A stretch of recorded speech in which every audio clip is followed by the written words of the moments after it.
So a few years back, I started to have some really bad pains. I wasn't sure where the pain was coming from or what was causing it. So I did go to the emergency room, and at the time, because it was stomach pains, they did end up doing an ultrasound and then a transvaginal ultrasound.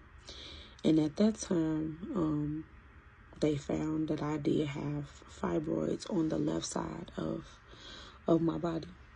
And when I went to see my primary care physician, she did tell me, like, at that time they did say that it was like golf ball size, and it wasn't anything that they can do at that time because, due to my weight or me being, on the bigger side of things.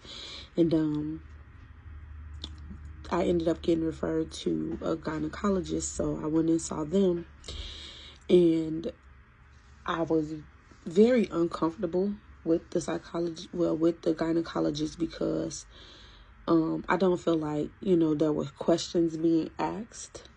I wasn't being put first. It was more so of, what could they do to just control what was going on with my body and the fibroids that were growing. And so the first thing that was presented in my case was birth control. And that was just to stop the periods or to regulate my periods. Pretty much if the fibroid didn't have blood flowing to it, then, it would stop the growth of it. But me being a woman, I look at it as I get my cycle every month to cleanse my body. So why would I stop my body from cleansing itself? So I denied the birth control, and there was no moving forward.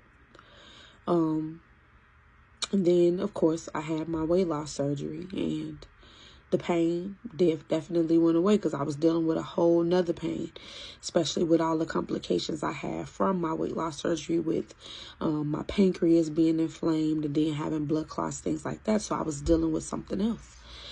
And here I am 9 months post-op, and now the pain has returned. And so I go to my primary care physician and talk to her about it. And I tell her, this is what I think that is happening, that they've either come back or they've grown in some way. So go for another ultrasound, and surprise, they are bigger, but there is more now.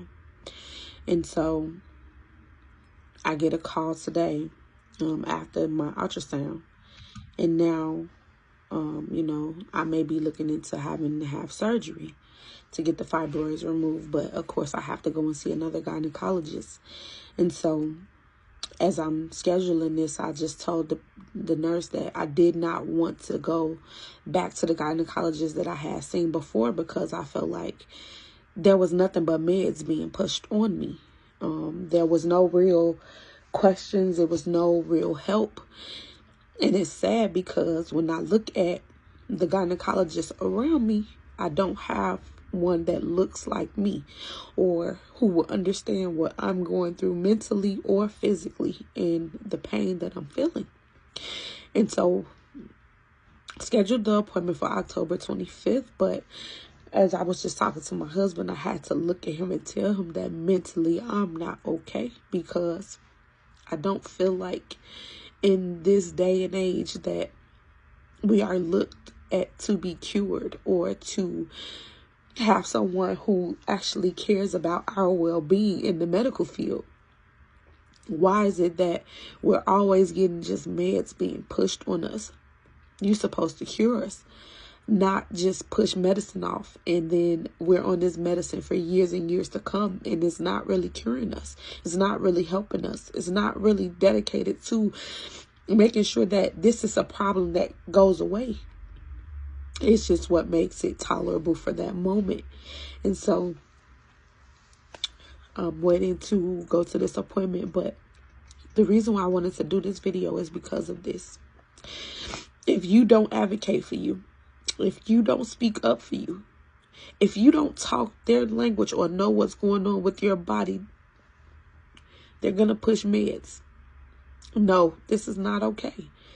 So my thing is that no matter what you're going through, I don't care if it's weight loss surgery, I don't care if it's diabetes, hypertension, any of those things, speak up for yourself. advocate for you, because if you don't, nobody will. I don't know where this journey, part of my journey, will end up at.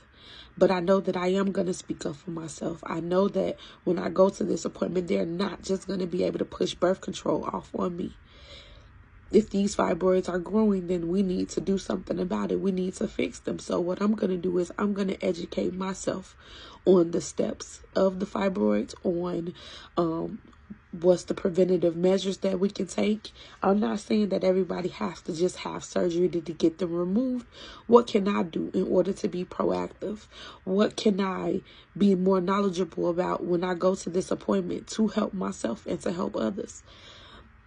I'm going to keep y'all posted, but I wanted to just be honest and transparent about what I'm going through, because my weight loss is not the only thing. I'm also battling other things like these fibroids. And so I'll keep y'all posted. Thank y'all for listening.